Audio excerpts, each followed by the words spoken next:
So today we're going to be talking about 360-degree cameras, so cameras that can film all around you, everywhere. So the two specific cameras I'm talking about today are made by Samsung, and they are the 2016 Gear 360 and the 2017 Gear 360. The unfortunate thing about this video, don't blame me. I live in Manchester. It rains a lot. In fact, if you look up Manchester, UK, it's called the rainy city. The downside of that is, well, when you try and test cameras out, it always rains. And doesn't really give you the best quality to go out and film, or even filming indoors isn't the best quality either, because the light's pretty crap and grey and dull and boring, and when you go outside, electronics don't like the pissing rain. You see the problem? So I'm doing the best I can here, please bear with me. So you need to know which one is right for you, or on the flip side of this one, because this is the way I'm coming at it, which one is the best. So let's start off with just a quick overview. There are thousands of videos out there for you guys to look at, so I won't go into depth. This is a 4K 360 degree camera. It takes stills, time-lapse and video.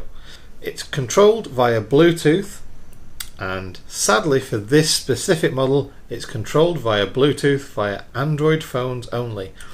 And let's even go a step further than that. If you haven't got a Samsung phone, even then things don't work exactly. But if you're an iPhone user and you want this to connect to your phone to share things easy on social media, stop right there. It isn't going to work for you. So if you're an iPhone user and you're thinking, well, this is no good for me, if there's no iPhone app for it, it's useless. Well, how many cameras out there do you get an iPhone app for? Do you get an iPhone app for a Canon 5D?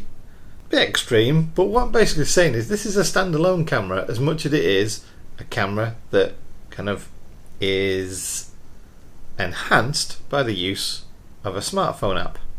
Battery wise, it lasts about an hour and a half. There are comments on the internet about people saying they fog up or they get really warm when they're used for more than sort of 45 minutes to an hour. I can see where, say for example, you're doing a time lapse or you're doing an event that you want to do entirely in 360. However, I don't really see such a small, kind of cheap, in its range, it is quite cheap, consumer grade technology to be used for that amount of time. So yes, I think it's going to get hot, just like a smartphone will get quite hot if you record in 4K for half an hour or more. I'm not bothered about that, but I thought it was worth mentioning.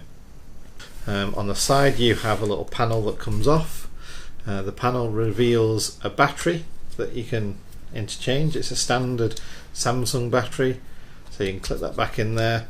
So you can have a few batteries if you want. If not, there's micro USB in there to power it up and also link it back to your computer if you want.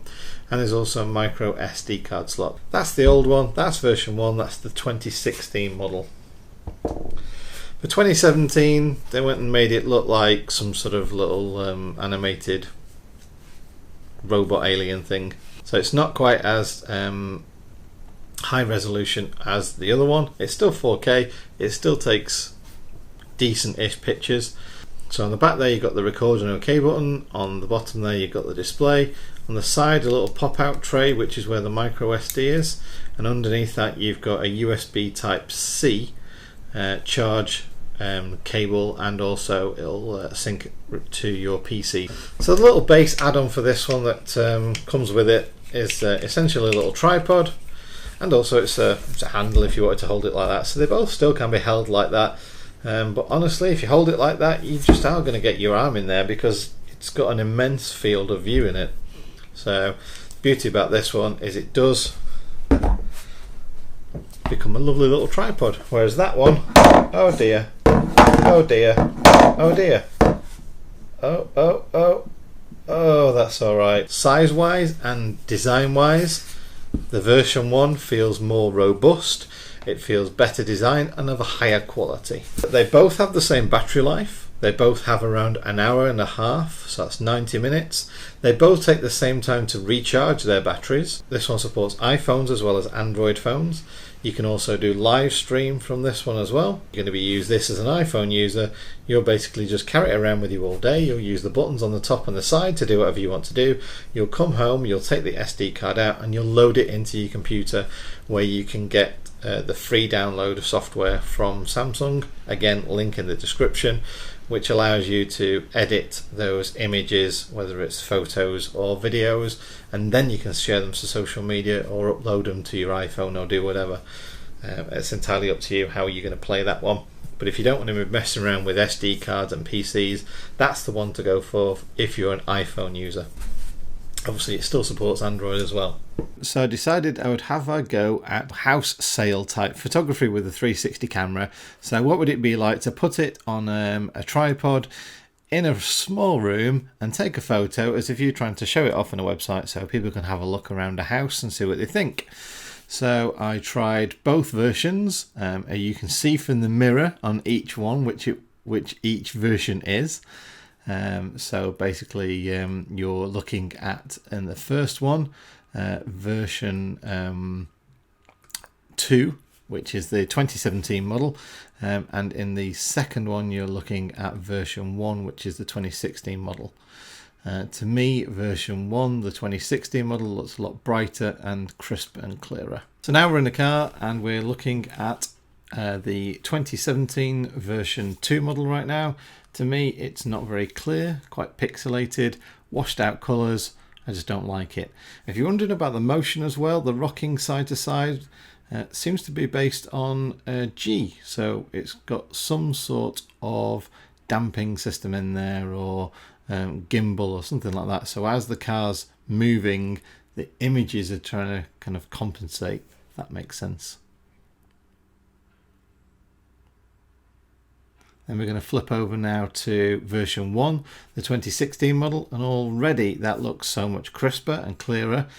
The colours inside the car look more accurate and everything just looks a lot better to me. Again, obviously you've got that motion kind of movement as well, where it's rocking seemingly side to side, and when I accelerate and brake it kind of moves forward and then backwards. So it must have some sort of like say stability motion sort of control on the cameras inside. So version 1, the 2016 one, for me produces better quality images. When you take photos, it's better in low light, although when you are in very low light conditions, version 2, the 2016, comes off slightly better, but they're both very grainy in low light. But if you're going to use this in normal circumstances, treat it as a 360 kind of like GoPro sports camera. This one produces the better image than this one. However, in my view, they are nowhere near the same quality of a top of the range phone. But if you just use it as a kind of a gimmicky thing for now, it's pretty cool. Not many people have them and it gives you a different perspective, and especially if you've got the goggles. So you put the goggles on, you slide your phone in, and then the pictures or the videos they could take, you can show them to people then. So for example, the next time you're having a big party and all the family's there trying to squeeze in one frame of 4x3 and they're all getting this, and you've got Auntie's mouth covered and you can only see one of her eyes because all the kids have jumped over. Ignore those types of family photos anymore. Chances are you're never going to print them off.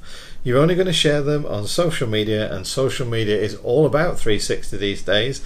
Put the camera in the middle of the room, take a picture of everybody in the room, everyone that's having a party, and they can all shout and go yay, and you can see everybody.